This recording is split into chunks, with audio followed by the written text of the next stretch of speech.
안녕하세요. 저는 30대 중반에 홀로 아이를 키우고 있는 평범한 싱글맘이에요. 여러분은 미신을 얼마나 믿어요? 점, 사주팔자, 타로 이런 거 말이에요.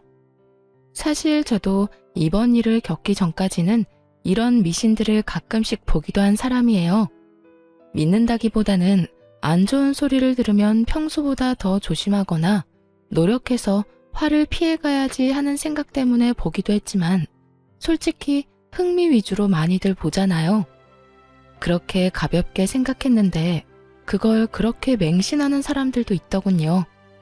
제가 이렇게 사연글을 쓰게 된 이유는 바로 그 미신을 맹신하는 사람들에 대해 이야기해주고 싶어서예요. 그 사람들은 전 시댁과 전 남편이고요. 제가 얼마나 어이없는 일을 당했는지 한번 들어봐 주세요. 저는 병원의 임상병리사로 일하는 평범한 사람이에요.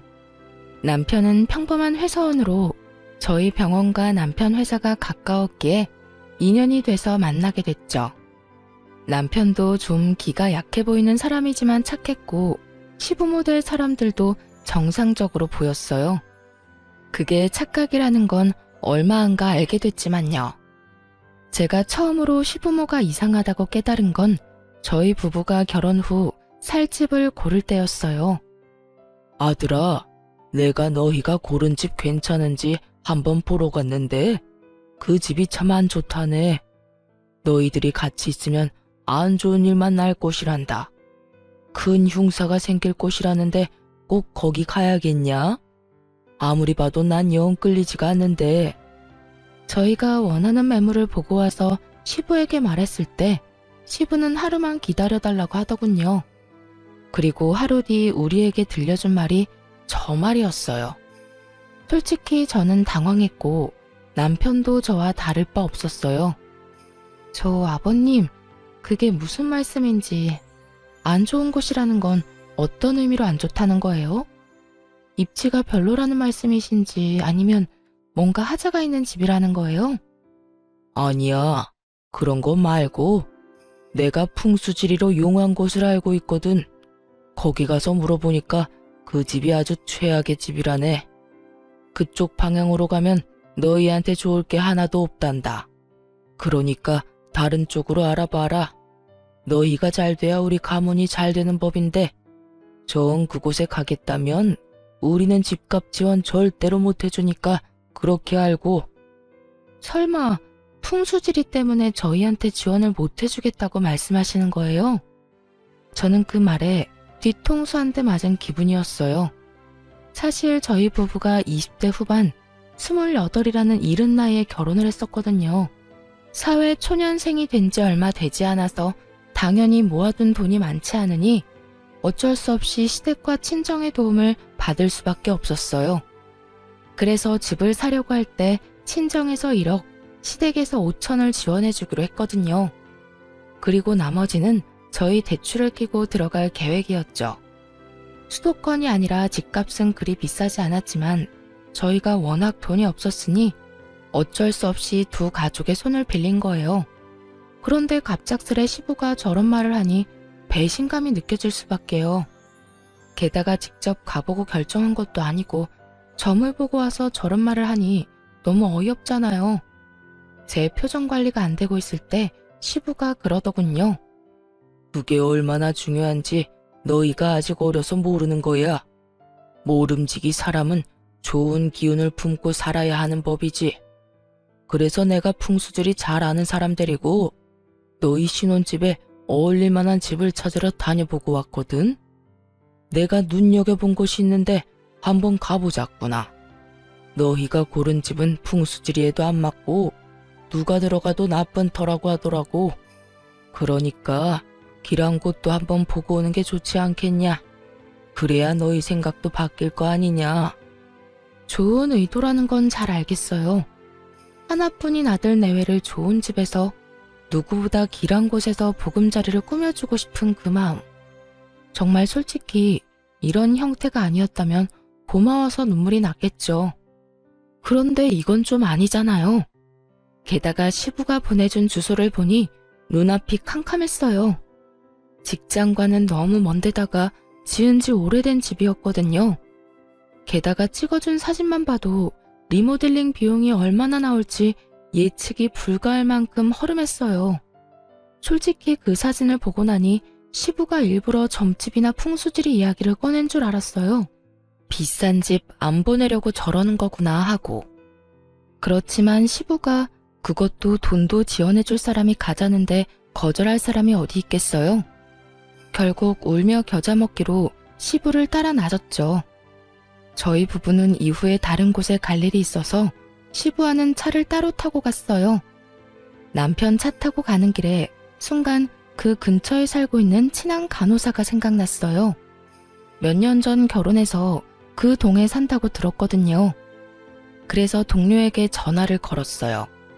괜찮은지 정보 좀 알아보려고요. 여보세요? 나야.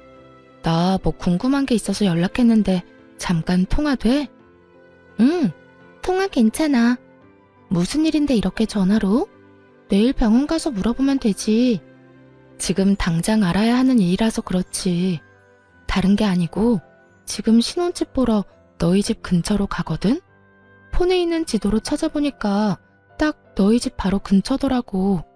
그 주소 보내줄 테니까 거기 집 괜찮은지 알려줄래? 아버님이 좋은 길지라고 지금 보러 가는데 네가 동네 사람이니까 잘 알 거 아니야.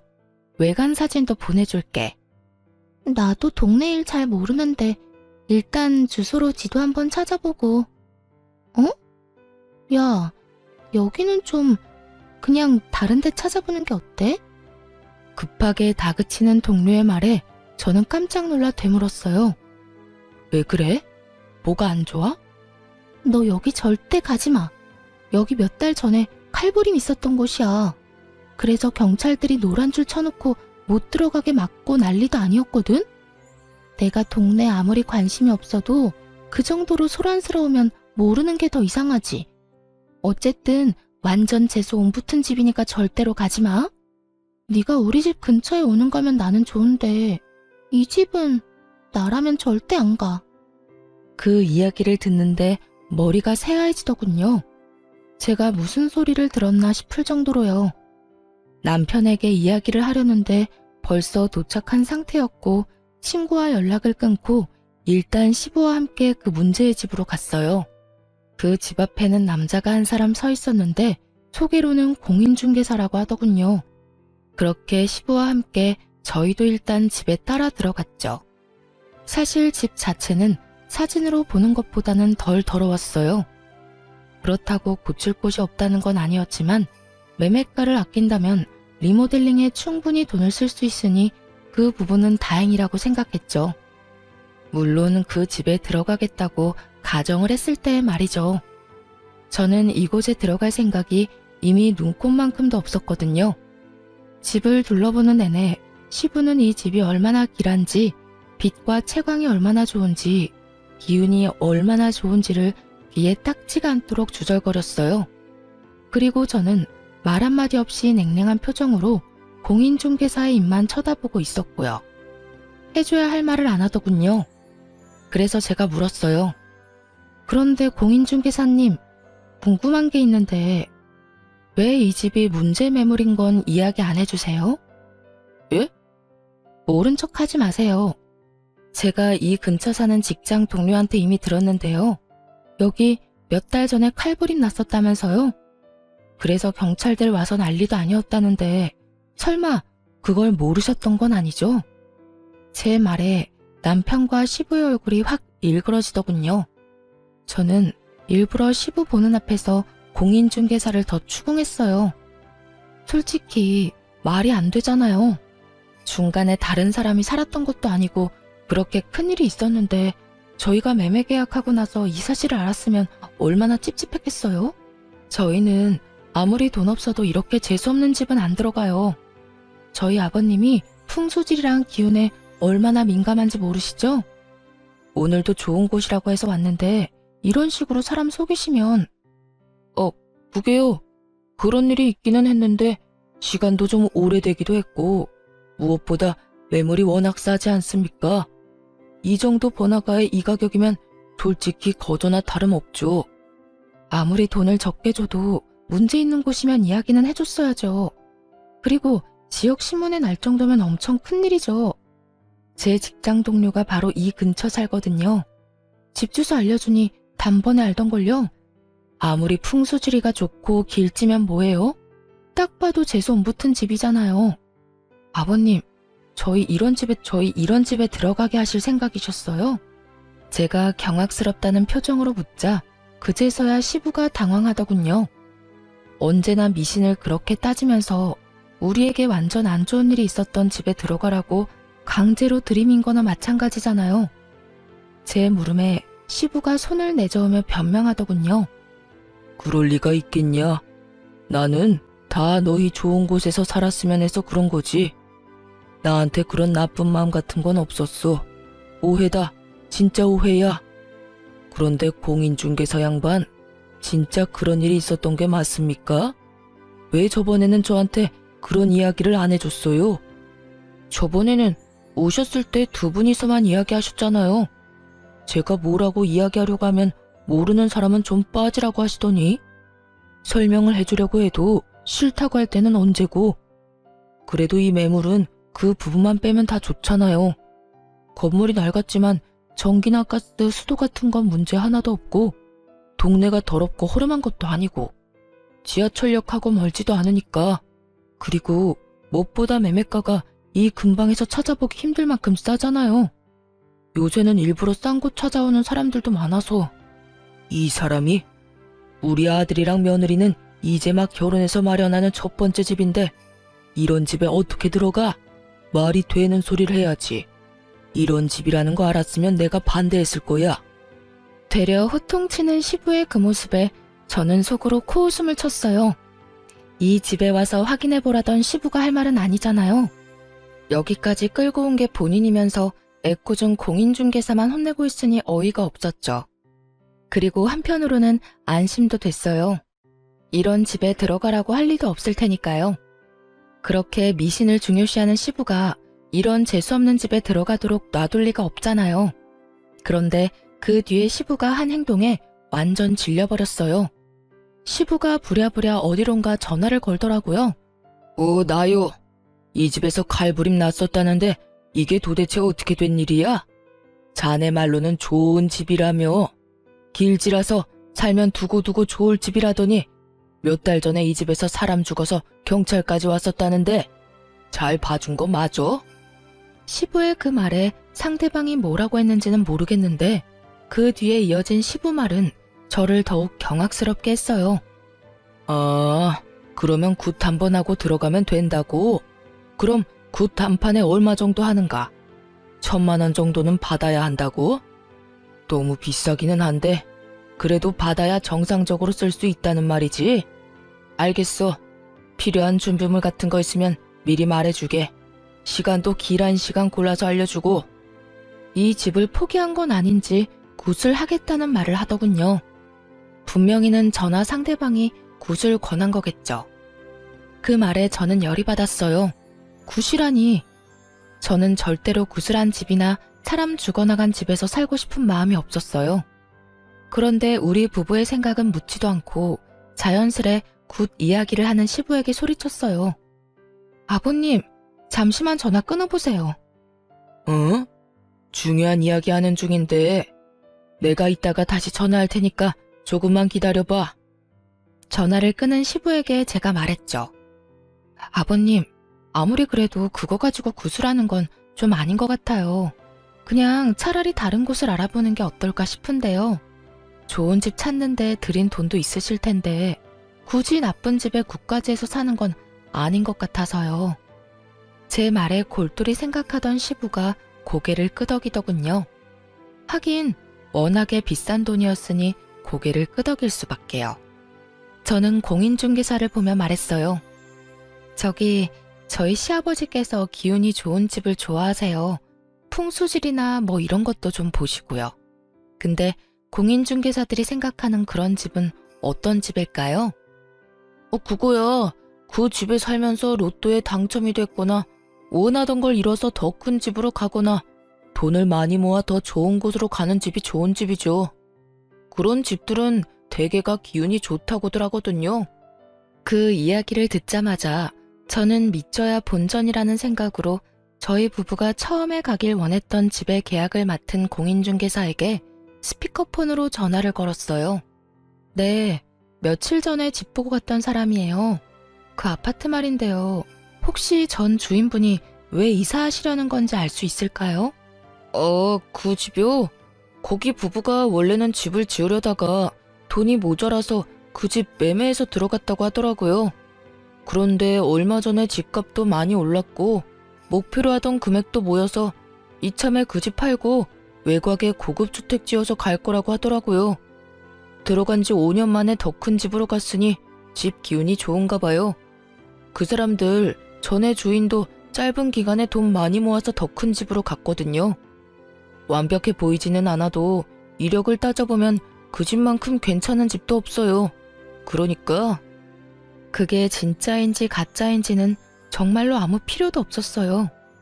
공인중개사가 그렇게 말해주는 바람에 저희 부부 선택이 완벽했다는 게 증명이 됐으니까요. 그리고 그 집이 풍수지리상 길지인지 흉지인지도 전혀 관심 없었어요. 다만 시부가 알려준 집은 누가 봐도 재수없어 보여서 들어가기 싫었던 거고요. 그 사람의 말을 듣는데 시부도 더 이상 아무 말도 못하더군요. 아버님, 그렇다는데 혹시 원래 제가 말씀드렸던 곳으로 계약해도 될까요? 굳이 큰돈 들여서 흉흉한 집을 좋은 집으로 바꾸느니 그냥 다른 사람들에 의해 검증된 집에 가는 게 좋잖아요. 그래도 너희들한테는 그 집이 흉지라는데 너희가 계속 아플 거라고 해서 내가 그랬던 거지. 너희들이 상관없으면 그냥 그 집으로 하거라.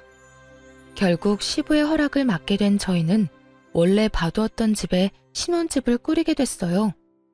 그 집에 들어가고서야 그 오싹한 기분이 사라졌어요. 시부가 추천해준 집에 들어가게 될까봐 얼마나 두려웠는지 다들 모르실 거예요.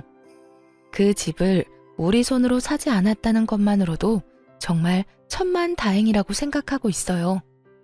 시부의 미신사랑에 대해 뼈저리게 느끼게 된 것이 이 신혼집 구매 때였어요.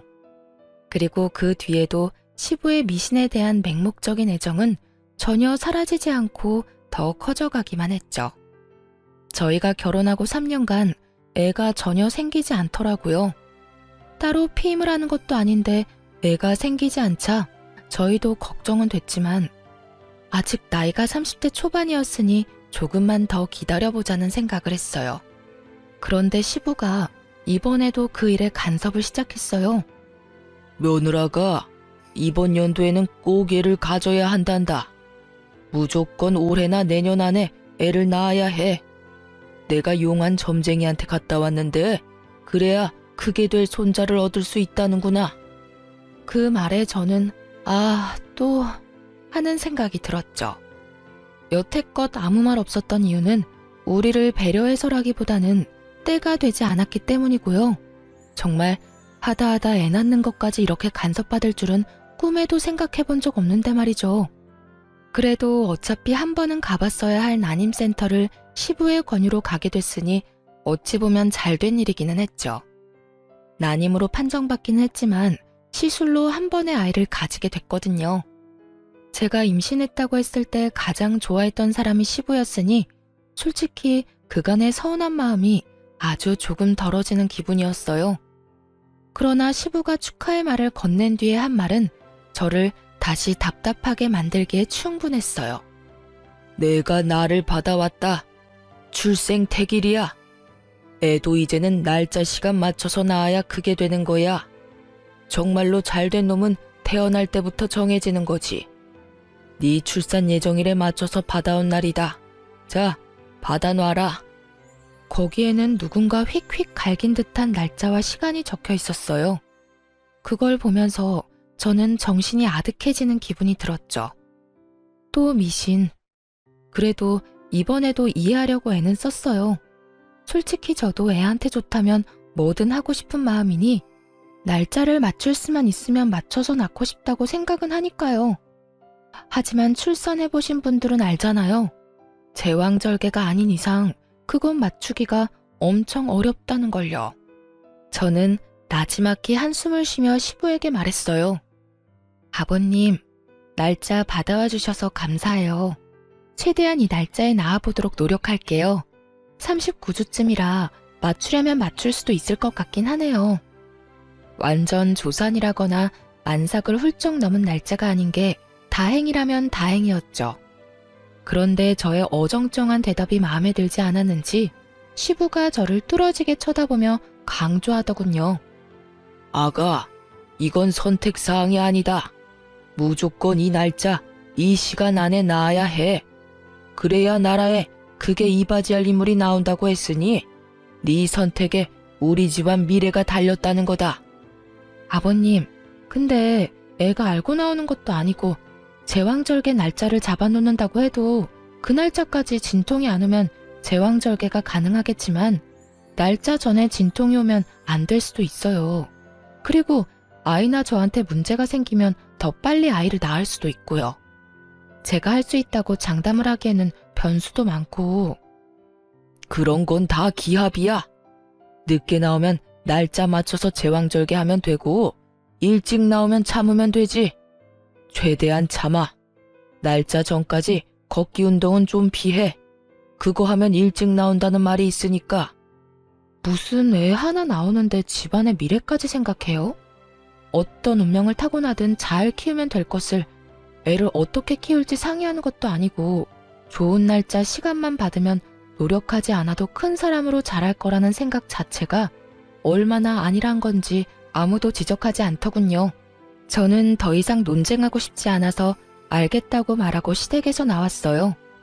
그 뒤로 시댁에는 일부러 발걸음을 자주 하지 않았어요. 그 대신 전화는 자주 짧게 했죠. 그래야 우리에게 얼굴 보자고 하지 않을 테니까요. 그렇게 거리를 두는 사이 점점 분만 예정일이 다가오기 시작했어요.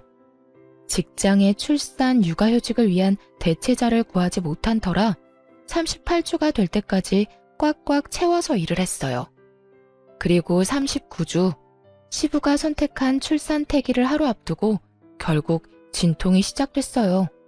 사실 이슬은 더 일찍 비쳤지만 통증이 없으니 병원에서는 오지 말고 진통 시작하면 오라고 했거든요. 그래서 기다렸던 건데 결국 얼마 지나지 않아 진통이 시작되더라고요. 일단 남편과 병원으로 향하는 내내 애가 잘못되지는 않을까 하는 생각만 했어요. 그리고 처음으로 아이를 낳는 두려움만 가득했죠. 그렇게 병원에 갔더니 문이 많이 열려서 지금이라도 힘을 줘야 한다고 하더군요. 게다가 애가 배 위에서 아래쪽으로 이미 내려오고 있는 상태라 힘을 줘서 빼내는 것만 남았다고 하더군요. 70% 진행된 상태라 무통도 못 맞는다고 하더군요. 출산 태기를 24시간 앞둔 시간이었어요. 저는 날짜 같은 건 생각도 안 났어요. 의사 선생님이 하는 말을 들으며 고개만 끄덕였죠. 비상 상황에 믿을 수 있는 사람은 의사뿐이니까요. 그렇게 모든 준비를 끝내고 진통으로 애를 밀어내고 있는데 남편이 자기 폰을 제 귀에 대어주더군요. 귀에 들리는 건 시부의 목소리였어요. 아가, 좀만 힘내라. 절대로 애를 일찍 낳으면 안 돼. 무조건 시간 끌어야 한다. 지금 낳으면 완전히 우리 집안 쪽박 차는 거야. 내일 낳아야 돼. 시간은 못 맞추더라도 날짜는 내일 날짜로 맞춰야 돼. 죽어있던 배에 힘이 쑥 빠지는 소리였죠. 이 상황에 참으라니. 뱃속이 지금 엉망진창이고 통증으로 정신도 오락가락하는 상황에 저런 말을 하는 시부도 참 대단한 사람이긴 했죠. 분만 직전이라 이 안쪽까지는 들어오지 못하고 시부는 밖에서 남편을 시켜 제게 계속 압박감을 불어넣었어요. 거기다 간호사와 의사까지 난처한 표정으로 남편에게 와서 말하더군요. 밖에서 보호자분께서 지금 막무가내예요. 나가서 진정 좀 시켜주세요. 지금 제왕절개가 안 될 정도로 자궁문이 많이 열린 상태라 어차피 자연분만 해야 합니다. 밖에서 할아버님이 내일까지 출산을 미뤄달라는데 그러면 아이도 산모도 위험해요. 위험하다고 말씀을 아무리 드려도 안 된다고 난리를 치시는데 저희는 생명을 위험하게 만드는 사람이 아니잖아요. 보호자분이 밖에 나가서 정리 좀 해주셔야 될 것 같은데요. 딱 들어도 의사 화가 많이 난 목소리였죠. 병원에서 일하고 있는 저도 자주 보거든요. 바빠 죽겠는데 진상 환자가 있으면 짜증이 2배가 아니라 10배로 늘어난다는 걸요. 게다가 환자도 아닌 보호자 때문에 환자까지 위험하게 생겼으니 그 위험에 따른 불안감도 한몫할 거고요. 그런데 웃긴 건 남편이 멀뚱하게 서 있던 거였어요. 당신 뭐해? 나 지금 당장 애 낳아야 해. 너무 아프다고. 그치만 아버지가 날짜 꼭 지켜야 한다고 하셨는데. 나 죽어나가도 그 말 할 거야? 네 앞에서 애랑 나랑 둘이 나란히 잘못되는 거 봐야 정신 차릴래? 애한테 무슨 일 생기면 당신네 가문의 미래고 뭐고 아무것도 없을 줄 알아? 저는 다 때려치고 빨리 낳고 싶은 마음뿐이었어요. 게다가 제왕절개를 안 해도 될 정도로 자궁문이 많이 열린 상황이었죠. 제 말에도 남편 놈이 우물쭈물하자 저는 열받아서 의사에게 말했어요. 의사 선생님, 주 보호자 필요 없고 환자인 제가 말할게요. 그리고 보호자 서명 뭐 이런 거 필요하시면 남편 말고 밖에 있는 저희 친정어머니한테 사인 받으시고요. 제 목소리가 밖에 다 들렸는지 시부가 밖에서 고함을 지르더군요. 무슨 소리야? 기다려. 내일 낳아야 된다고 내가 말했지? 어이, 의사 선생. 참을 수 있다니까. 조금만 시간 좀 더 끌어. 사돈, 이제 그만 좀 하세요. 동네 창피하게 왜 병원에서 난리예요? 그리고 왜 출산을 맞추려다가 내 딸까지 죽일 일 있어요? 당신네한테는 손주가 소중하겠지만 우리한테는 딸이 더 소중하거든요. 어디서 태어나지도 않은 애 출산을 맞추려고 내 딸 죽이려고 해. 경고하는데 내 딸한테 문제가 생기면 나 당신들 절대로 그냥 안 둬. 친정엄마 말에 시부도 덩달아 흥분했는지 쏘아붙이더군요. 사부인이 말씀이 지나치시네요. 내가 왜 이러는지 몰라서 그래요. 내일 애가 나와야 나라에 이바지할 큰 사람이 된다고. 나와야 사람이 되든 말든 할 거 아니오.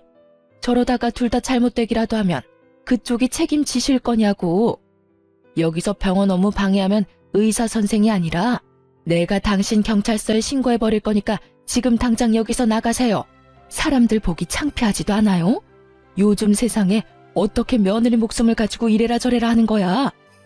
친정엄마의 따끔한 말과 주변 사람들의 더 따가운 눈총에 결국 시부는 쫓겨나듯 병원 밖으로 나갔어요. 친정엄마의 호통 소리를 들으며 저는 다시 마음의 안정을 찾았고 바로 분만을 하러 들어갔어요. 조금만 더 늦었어도 큰일 났을 거라고 의사가 말하는데 정말 속이 부글부글 끓었죠. 아이를 출산하며 감동으로 가득 차야 할 시간에 시부와 남편놈 때문에 그 감동이 엉망이 돼버렸으니 결국 화가 난 저는 출산을 마치고 남편에게 따졌어요. 당신 도대체 무슨 생각으로 아버님 편 든 거야? 설마 당신도 그 출생 날짜에 정신 팔린 거야? 나도 당황했어. 나도 두 사람 사이에서 어쩔 줄 몰랐다고.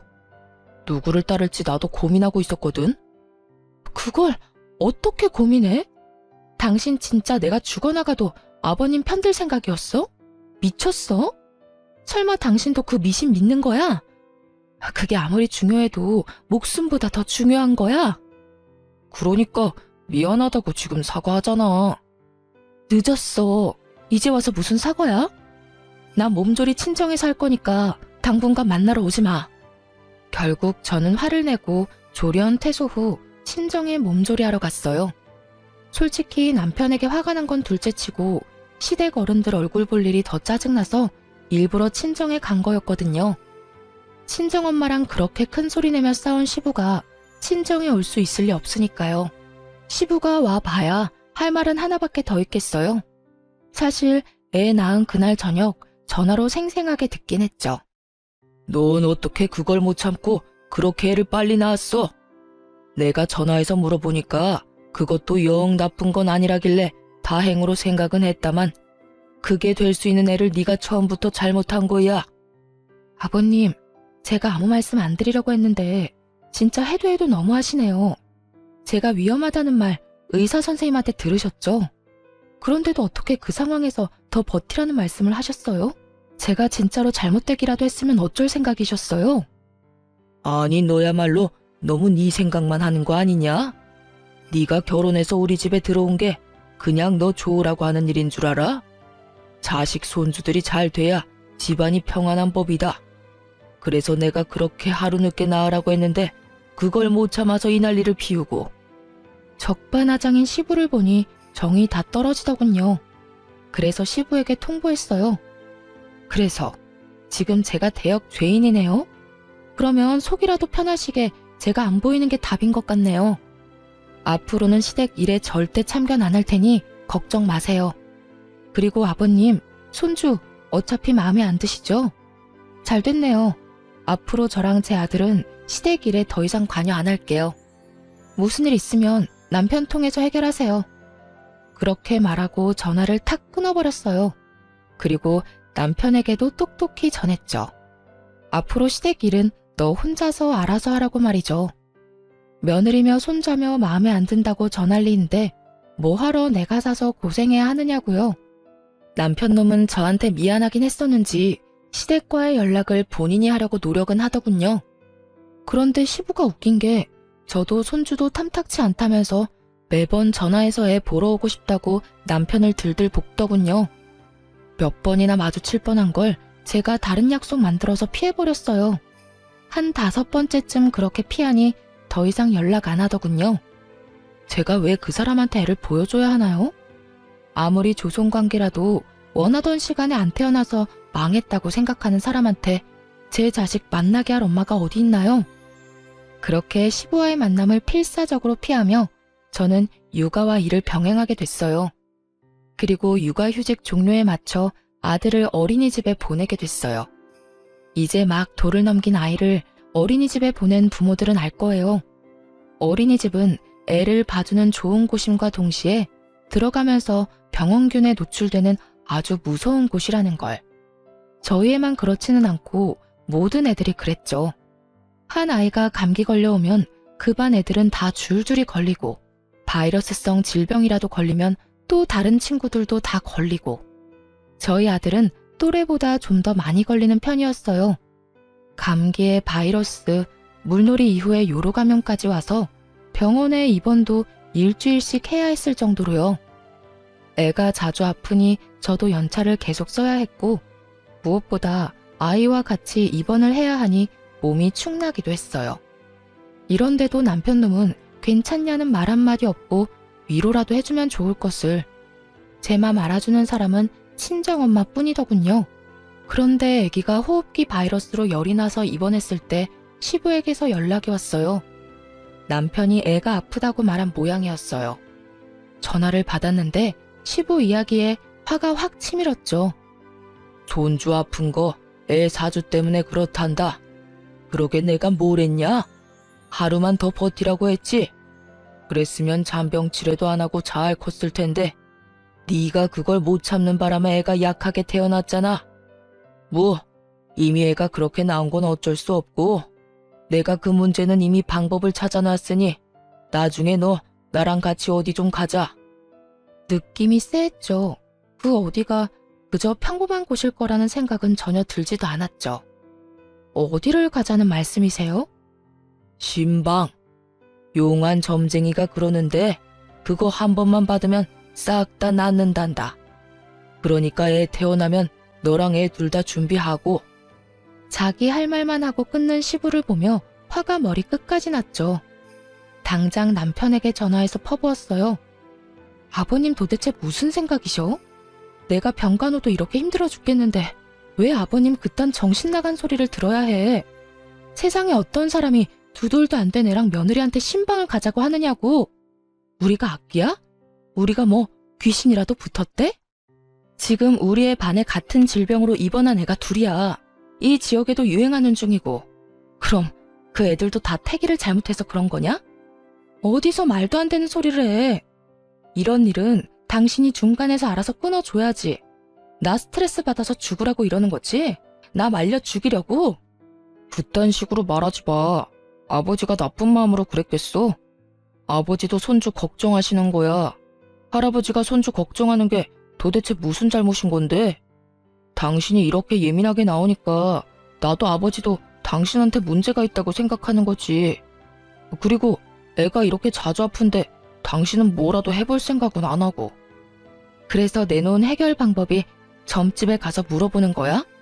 차라리 한의원을 가거나 어린이집을 안 가고 애 봐줄 사람 찾는 게 더 괜찮은 방법 아니야?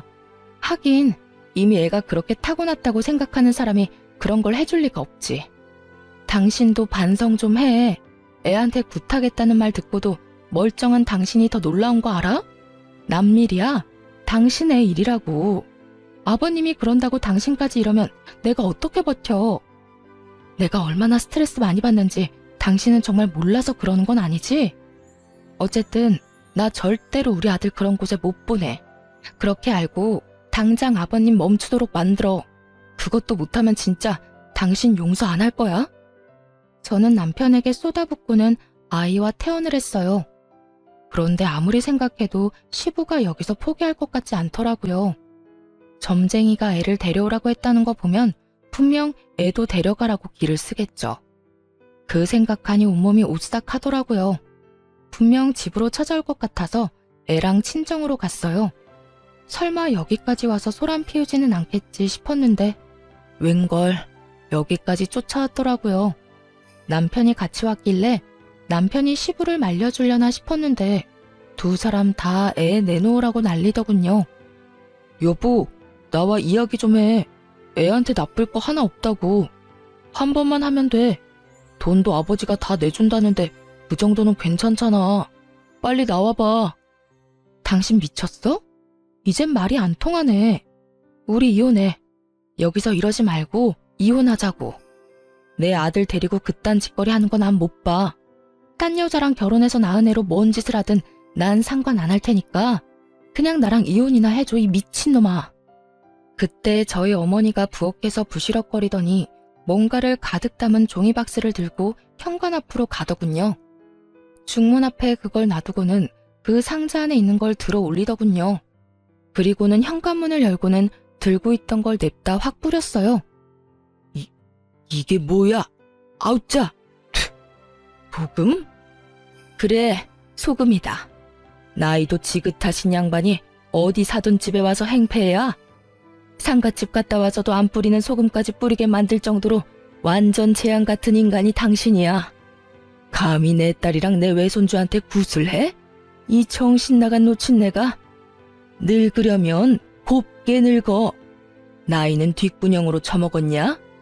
지금 당장 우리 집 앞에서 안 떠나면 소금보다 경찰에 신고해서 잡아가도록 만들 거요.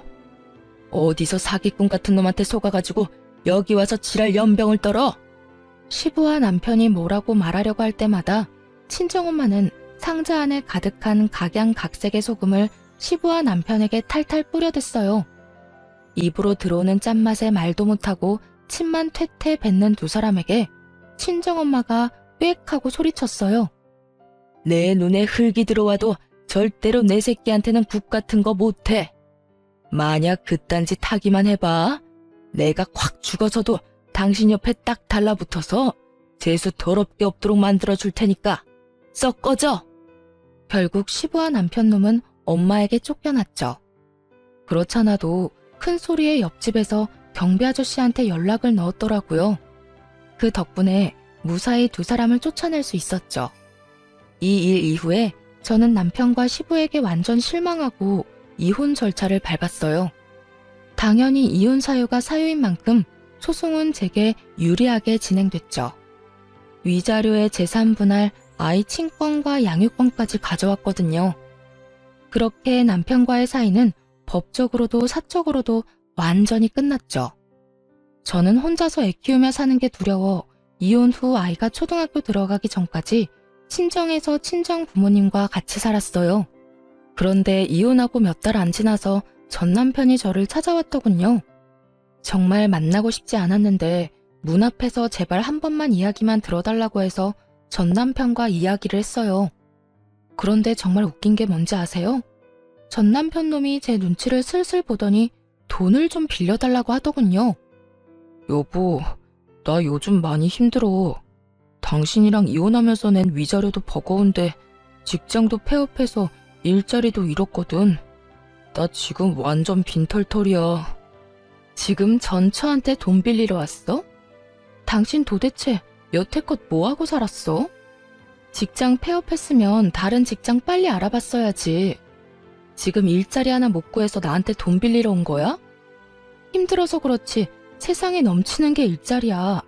돈 벌려면 뭔 짓인들 못해? 아직 덜 힘드네. 덜 힘든 거야. 그런 거 아니야. 나도 노력은 했지. 아버지도 나한테 계속 안 좋은 일이 생기니까 점쟁이들 찾아서 알아봤지. 점쟁이들 말로는 굿 한판하면 직장도 다시 생기고 애도 찾을 수 있고 여자도 생긴다고 해서 내 인생 좀 펴게 하려고 3천만 원짜리 굿까지 했는데도 안 됐어. 너 지금 그게 노력이라는 거야? 굿하는 게 노력? 야, 이 미친놈아. 차라리 배달이나 노가다를 해. 그래야 돈이라도 생기지. 하긴 당신 생각이야 눈에 훤하지. 아무리 봐도 그런 일은 당신급이랑 안 맞는 것 같아? 이 화상아, 돈 버는데 귀천이 어딨어?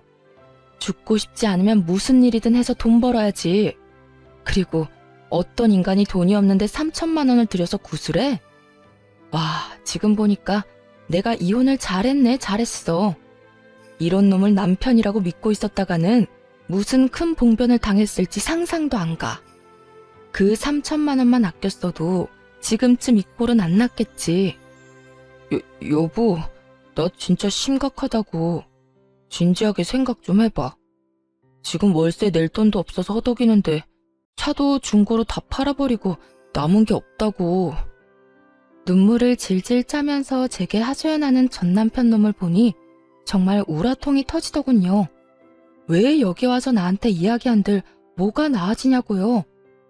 여보라고 부르지도 마. 그래서 굿한 결과가 지금 이거야? 이혼한 전처 찾아와서 돈 빌리는 거? 점쟁이가 그건 안 알려줬나 보네. 내가 돈 절대 안 빌려준다는 거. 그거 알았으면 네가 여기까지 왔겠어? 나도 믿기는 싫었어. 하지만 아버지가 계속 해보라면서 난리잖아. 그렇게 구슬 한 번 했는데도 직장은커녕 면접 보는 족족 다 떨어지니까 그 뒤에 그 점쟁이 찾아갔는데 도망가고 아무도 없더라고. 사기당한 거지. 아버지는 그걸 인정 못하셨고 나도 아버지 제정신으로 돌려보려고 애썼는데 안 되더라고. 용한 곳은 다 돌아보느라 집안의 살림살이도 거들났어. 아버지 집까지 팔아서 비싼 부적도 사고 굿까지 몇 번을 했는지 정말 아버지가 집 팔았다는 이야기 듣자마자 아버지가 무슨 짓을 했는지 소름이 돋을 정도로 현실적으로 와닿더라고. 당신이라도 정신을 차리고 있었어야지. 미신 같은 거 믿을 생각하지 말고 노력을 했었어야지. 지금도 당신 꼴 좀 봐. 이게 뭐 하는 거야? 그래서 돈 다 잃고 지금 후회한 사발 들이키면서 전처한테 눈물 콧물 흘리면서 돈 빌려달라는 거 우습지도 않아? 멀쩡한 몸뚱어리 놔두고 쉽게 돈 얻어볼 생각으로 이혼한 전처한테 찾아온 것도 어지간히 뻔뻔하지 않으면 못할 짓이긴 하지. 지금 이럴 시간에 알바라도 해서 돈이나 벌어. 네 자식 키울 양육비는 미루지 마. 제 말에 전 남편은 아무 말도 못하고 입만 앙 다물고 고개만 푹 수그리고 있더군요. 그 꼴 보니 답답해서 소리를 한 번 더 질렀어요. 당장 가서 일하라고. 배달이든 상하차든 공사판을 뛰든 지금 당장 할 수 있는 일을 해서 돈이나 벌어. 그렇게 전 남편은 본전도 못 찾고 돌아가야 했어요. 도대체 저는 왜 찾아온 건지 이해가 안 가더라고요. 저 찾아올 시간에 무슨 일이라도 했으면 이 정도로 허덕이지는 않았겠죠. 나중에야 들은 이야기이긴 한데 시부가 미신을 맹신하며 여기저기 돌아다니면서 쓴 돈만 2억이 넘는다더라고요. 근데 참 웃기죠? 그 돈을 써서 행복과 행운을 찾으려고 할수록 그 사람에게서 행복과 행운은 점점 더 멀어져 간다는 거요. 전 남편도 마찬가지죠. 시부처럼 미신을 믿는 순간부터 순차적으로 가지고 있던 걸 잃게 됐잖아요. 저와의 신뢰, 자식, 직장, 돈까지 몽땅 사라졌죠. 저 아들을 생각했다면 시부에게 동조할 것이 아니라 우리와 함께 했어야죠. 시부 편들다가 결국은 본인 인생 날아가고 시부도 가진 돈 다 털려서 아들에게 의지하며 산다는데 저는 솔직히 지금도 이해 안 가요. 시부가 왜 그렇게 맹목적으로 그런 것들을 믿었는지. 이혼 이후로는 절대 미신에는 눈길도 안 줘요. 그런 거 없어도 사람의 삶이라는 건 순리대로 흘러가는 법인데 중간에서 억지로 꼬려고 할수록 더 복잡해지는 거라고 저 혼자 이 상황을 겪고 그렇게 생각하기로 했어요. 뭐든 적당히가 제일 좋은 것 같아요. 적당하게 하기만 한다면 마음의 부담도 덜 수 있고 불안감도 다스릴 수 있겠죠. 가만히 보면 시부와 전 남편은 그런 불안에서 벗어날 수 없었기 때문에 미신이라는 도구에 의존하게 된 건지도 모르겠네요. 그러니 마음 다잡고 열심히 살 생각이에요. 그래도 전 남편도 자식 새끼 생각은 하는지 양육비만큼은 꼬박꼬박 잘 보내고 있어요. 들어보니 택배 상하차 일을 하고 있다더군요. 하려면 할 수 있는 일인 것을 왜 그때는 깨닫지 못했는지 참 이해가 안 가긴 합니다만 후회는 언제나 늦은 법이고 떠나간 버스는 다시 돌아올 일 없으니 그것도 전 남편이 만든 결과죠. 여러분, 뭐든 적당히가 중요한 것 아시겠죠? 과하면 언제든 문제가 생기는 거라는 걸 저는 이번 이혼으로 깨달았거든요. 제 어이없는 이혼 사연 잘 읽으셨나요? 읽어주신 분들에게 감사한 말씀 전하며 모두 행복한 하루 되세요.